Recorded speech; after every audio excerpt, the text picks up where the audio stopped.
추가 질문 좀 하겠습니다.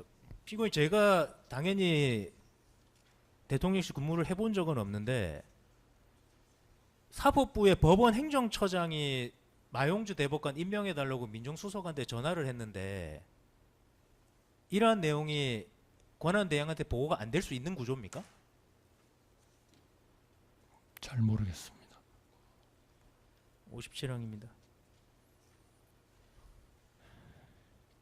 2025년 4월 8일은 이미 윤석열이 파면된 상태였으므로 2025년 6월 4일 내에 선출될 새로운 대통령이 대통령 몫의 헌법재판관을 임명하는 것이 12.3 비상계엄으로 인한 사회 분열과 정치적 갈등 등을 해결할 수 있는 방법 아니었습니까?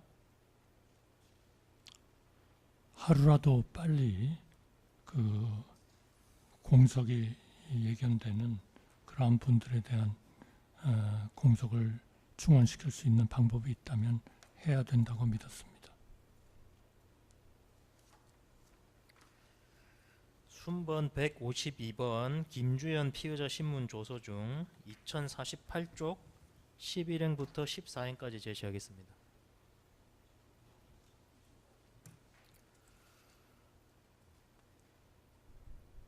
이제 김주현 피의자 신문 조서입니다. 여기 보면 일요일에 현안이 있으니 월요일 날 나에게 오라란 취지의 연락을 받았고 저는 민정수석이다 보니 당시 헌법재판관 임명 등 현안이 떠올랐습니다. 장소가 정확히 기억은 나지 않지만 제가 4월 7일 오전 9시에서 10시 사이 아침에 총리님을 뵈러 갔습니다. 라고 진술하고 있습니다. 피고인은 이완규 함상훈을 헌법재판관으로 결정입니다. 지명 전입니다. 결정하기 전날인 2025년 4월 6일 일요일에 김주현에게 연락해서 4월 7일 월요일에 피고인을 찾아올 것을 지시한 사실이 있죠. 제가 그게 기억이 조금 명확치가 않았는데요. 4월 6일인지 4월 7일인지. 그러니까 4월 7일은 지명하기로 결정하신 날이고요. 김주현 피고인 만나서요. 그거는 다 뭐 사실관계가 확인됐으니까 김주현 피고인 만난 날이 4월 7일이고 김주현 피고인은 4월 6일에 하루 전날 나 보러 오라고 지시했답니다. 피고인이. 네, 제가 그 부분은 좀 기억이 정확지는 않습니다. 그러나 저는 아마 수사기관 진술에서는 4월 7일 날 아침에 연락한 것으로 그렇게 아마 진술을 한 것 같은데요. 예, 기억 안 나시면 안 나신다고 하면 됩니다. 네. 피고인은 당시 김주현에게 직접 연락하신 겁니까? 직원을 통해서 김주현에게 통보하신 겁니까? 직접 연락한 것 같습니다. 당시 피고인이 김주현에게 최초 연락하실 때 김주현에게 헌법재판관 지명과 관련된 사항이라는 그 용건을 밝히셨습니까? 제가 그 수사기관 특검의 진술을 할 때인가요? 특검께서 저한테 질문을 대통령목 헌법재판관 2명을 임명하려 하니 오라 그렇게 얘기했지요. 그래서 제가 그렇게 했다 그렇게 말씀을 드린 것 같습니다만 정확히 그 내용을 그렇게 박았는지는 잘 모르겠습니다. 그러나 하여튼 헌법재판관 그 임명이라는 것을 아마 알 수 있도록 얘기는 했을 것 같습니다. 그럼 좀 순서 바꾸는 건데 좀 추가 질문하겠습니다. 제가 질문한 거는 피고인께서 언제 불렀든 김주현을 최초로 부르셨을 때 대통령국 헌법재판관 네. 지명 관련 사항이라고 이제 네. 용건을 말씀하셨냐는 건데요. 알렸을 것 같습니다. 예, 그래서 왜 이걸 여쭤보냐면은 당시 피고인께서 지금 입장은 당시 김주현이 법조인 10여 명의 명단에 기재된 리스트를 가지고 왔다고 하셨잖아요. 네. 그러면은 용건을 말해야 피고인 네. 김주현이 그걸 가지고 올 것 아닙니까? 네, 어쨌든 그런 취지를 전달을 했을 겁니다. 61항입니다. 피고인은 2025년 4월 7일 오전 9시에서 10시경 정부 서울청사 총리 사무실에서 김주현과 헌법재판관 지명사항 논의하셨죠. 네.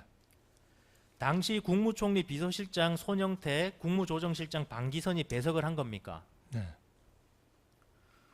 피고인은 당시 김주현으로부터 법조인 10여 명의 이름, 경력, 현재 직책 등이 기재된 리스트를 받아봤다는 거죠. 네, 피고인의 기억에 당시 리스트는 그 한 장의 표 형식으로 기재되어 있었다라고 진술하셨는데 맞습니까? 네, 저는 그렇게 기억합니다. 피고인은 그 리스트 보시고 나서 김주현에게 돌려주셨습니까? 네, 돌려줬습니다. 66항입니다. 피고인은 그 수사 당시 뭐 기억이 좀 나시는 것 같은데 그러면 뭐 4월 6일이든 4월 7일이든 지금 피고인이 김주현 피고인한테 전화를 했다는 말씀하시는데 그러면 전화 과정에서 헌법재판관 그 임명과 관련해서 이야기가 오갔다 이건 말씀하시는 거죠? 맞습니까? 네, 그러나 이름을 얘기하지는 않았습니다. 그 헌법재판관 임명과 관련해서는 피고인이 먼저 말을 꺼낸 겁니까? 아니면 김주현 피고인이 먼저 이야기를 하던가요? 헌법재판관 임명에 대해서요. 네. 그러니까 2명 지명한 것에 대해서 네. 제가 얘기를 한 것 같습니다. 자 그러면 헌법재판관 지명은 어떻게 되느냐? 김주현이 먼저 이야기했습니까? 아니면 피고인이 먼저 말했습니까? 제가 아마 김주현 수석을 불러서 만났을 때 물어본 것 같습니다. 자 그럼 다시 전체적으로 보면은 지금 헌법재판관 2명 지명과 관련해서는 이런 이야기를 누가 먼저 꺼냈습니까? 뭐 전화를 하든 뭐 딴 사람 통해서 이야기를 하든 피고인이 스스로 판단해서 뭐 지명해야겠다고 한 겁니까? 아니면 누군가가 이 점에 대해서는 지금 뭐 어떻게 판단을 하셔야 되는 거 아니냐 먼저 언급을 한 겁니까? 좀 언론 같은 데도 좀 나왔던 거는 같습니다만 기본적으로 제가 결정을 한 겁니다.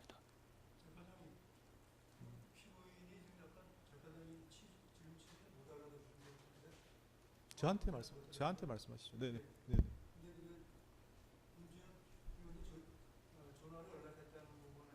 이제 어떤 말을 헌법재판관 지명과 관련해서 얘기가 있었는지 그 부분하고 그 다음에 김주현 피고인이 권한대행 집무실로 왔을 적에 어떤 논의를 했는지 그거 약간 구별해서 말씀을 하신 것 같은데 지금 피고인이 약간 혼동을 해서 한꺼번에 얘기한 것 같습니다. 그래서 그거를 전화할 때 어떤 내용의 전화가 있었는지 하고 그 다음에 그 김주현 피고인이 총리 집무실로 와서 어떤 논의를 구별해서 질문해 주시는 게 좋을 것 같습니다. 답변은 구별해서 답변하신 것 같은데요. 지금 말씀하신 취지는 헌법재판관 임명과 관련해서 누가 이제 임명을 해야 되는 거 아니 이렇게 누굴 말해서 판단한 게 아니고 언론 등에서 언급이 되는 거는 본 적이 있다.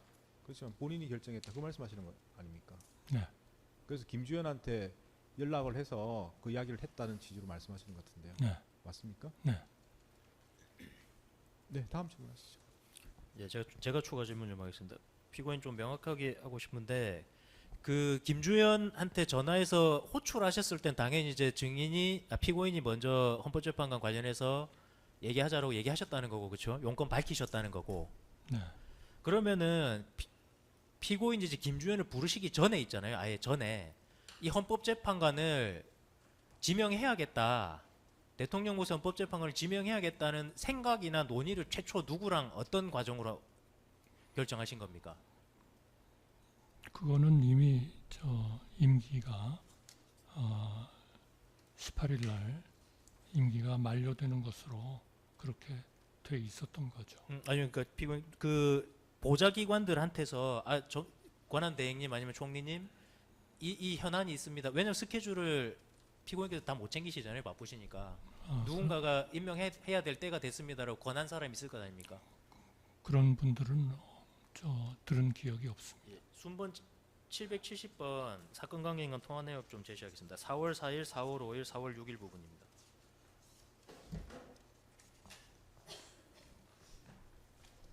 피고인 4월 4일에 이제 윤석열 대통령 파면됐잖아요. 네. 그래서 지금 4월 4일부터 피고인하고 정진석 4월 4일에 굉장히 지금 통화 문자 메시지 많이 했고 4월 5일에 권영세 그리고 4월 6일에도 정진석 그리고 또 4월 6일에 권영세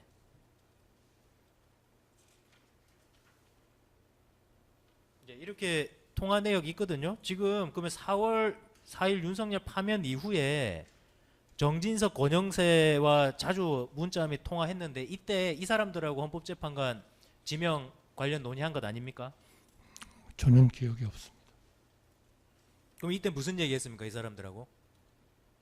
글쎄요, 정확히 기억이 나지 않습니다.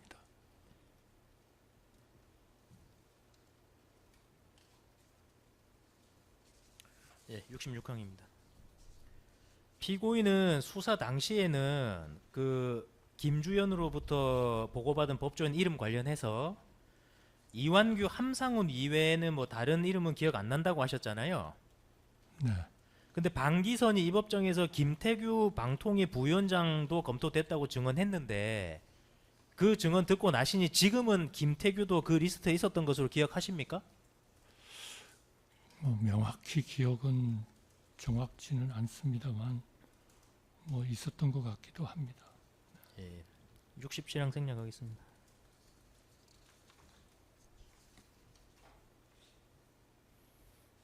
야, 67항 좀 바꿔서 묻겠습니다. 그럼 피고인 그 4월 4일 윤석열 대통령 파면 선고 전후로 해서 피고인이 누구 뭐 보고를 받았든 아니든 피고인이 헌법재판관 대통령국 헌법재판관 지명해야 되겠다고 생각하신 게 윤석열 파면 전입니까 후입니까? 그 고난대행이라는 게 무엇을 할 수 있느냐 하는 것은 맨 첫 번에 그 3명에 대한 국가의 선출 몫을 어떻게 해야 되느냐 하는 것들이 논의될 때 굉장히 많이 논의가 됐고 거기서 예를 들면 뭐 현상 유지적인 것이냐 유고가 됐을 때는 그렇지 않은 것이냐 아니면은 원천적으로 고난대행이 그런 권한을 가질 수 있는 것이냐 뭐 이런 것들이 굉장히 거기서 논의들이 많이 됐었던 것 같고요. 특별히 뭐 4월 4일 이후에 그 대통령이 탄핵된 다음에 뭔가를 피고인 그게 제가 질문해놓고 지금 생각해 보니까 4월 4일에 탄핵 심판이 기각됐으면 윤석열 대통령이 복귀하니까 4월 4일 이전에는 당연히 대통령목 헌법재판관을 피고인이 지명 여부를 피고인이 고민하실 필요가 당연히 없었을 것 같고요.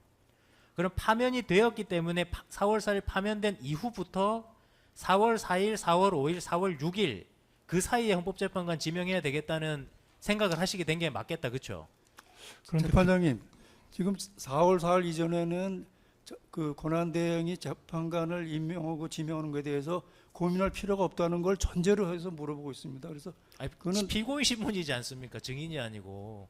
아니 그래도 그거를 그걸 전제로 4월 4일 아니, 전에는 제가 고민을 안 했고 4월 그러니까 4일 알겠습니다. 그 대통령- 개방해서 물어볼게요. 그 피고인 제 생각에는 윤석열 대통령이 4월 4일에 복귀했을 수도 있으니까 그 전에는 알 수 없으니까 제 생각에는 4월 파면 선고 이후부터 4월 4일, 4월 5일, 4월 6일 그 3일 내에 내가 대통령 몫의 헌법재판관을 지명해야겠다고 생각할 수밖에 없을 것 같은데 어떻습니까? 그런데 그 3명을 논의할 때 그런 거 뭐 학설이 갈린다 하는 것에 그 3가지에는 반드시 뭐 유고됐을 때만 그렇다 하는 것도 물론 있지만 원천적으로 그 고난대행이 일종의 그 직무 대리 저는 뭐 지난번에 이완규 전 법제처장이 증인석에 와서 얘기한 거를 들은 겁니다만 그러한 그 하나의 그런 학설로서 권한대행은 직무대행으로서 그런 권한을 행사할 수 있다 하는 것도 하나의 학설로서는 뭐 있는 것이다. 그렇게 제가 본 것 같습니다. 예, 68항은 요게 너무 좀 포괄적이라서 제가 피고인이 수사 과정에 있었던 진술을 말해 주는 걸로 대체를 좀 하겠습니다. 68항입니다. 피고인께서 그 김주현하고 어떤 방식으로 헌법재판관 후보자들 선정 논의했냐라고 이제 물었을 때 특검 조사에서 뭐라고 하셨냐면요. 제가 김주현에게 헌법재판소 재판관 후보자로 추천할 만한 인사풀이 있느냐라고 묻자 김주현이 미리 준비를 해온 아까 말한 법조인 10여 명의 이름 등이 기재된 리스트를 저에게 건네주었고 저는 그것을 검토하였습니다. 그 리스트에는 아까 말한 것과 같이 후보자의 이름, 경력, 학력, 현재 직책 등이 기재가 되어 있었습니다. 이완규와 함상훈도 그 리스트에 포함이 되어 있었습니다. 그 리스트를 보고 제가 이완규와 함상훈을 선정하였습니다 라고 진술하셨습니다. 제가 그대로 옮겨놓은 건데요. 이런 식으로 헌법재판관 후보자 논의하신 건 맞습니까? 제 기억엔 그렇습니다. 예. 피고인이 이제 리스트를 보시고 이완규, 함상훈을 선정하신 후에 선정을 이제 하셨습니다. 선정하신 후에 김주현한테 어떤 지시하셨습니까?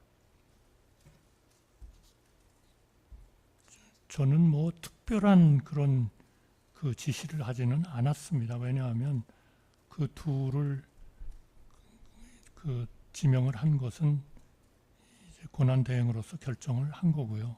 그러면 그 나머지 일종의 그 사후 조치라 할까 이런 것들은 당연히 그 김주현 전 수석께서 그 해야 하는 그러한 그 일로서 저는 생각을 하고 있었던 거죠. 그리고 70방입니다. 피고인은 김주현에게 이완규, 함상훈에 대한 신속한 인사검증 지시하셨죠?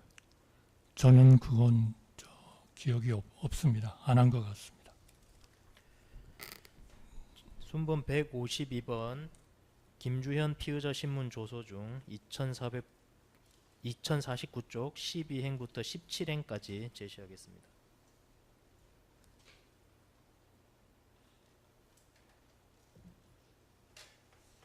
김주현 진술입니다. 잠깐만 이게 저희 그 부동의 한 건데 이걸 부동의 한 거를 증거로 이걸 제시를 해도 되는지가 좀 의문이 들어서 이거는 좀 제시하면 안 될 것 같은데요. 순번이 152번인가요?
네, 제시하시면 안 될 것 같습니다. 그 내용을 그냥 풀어보시죠.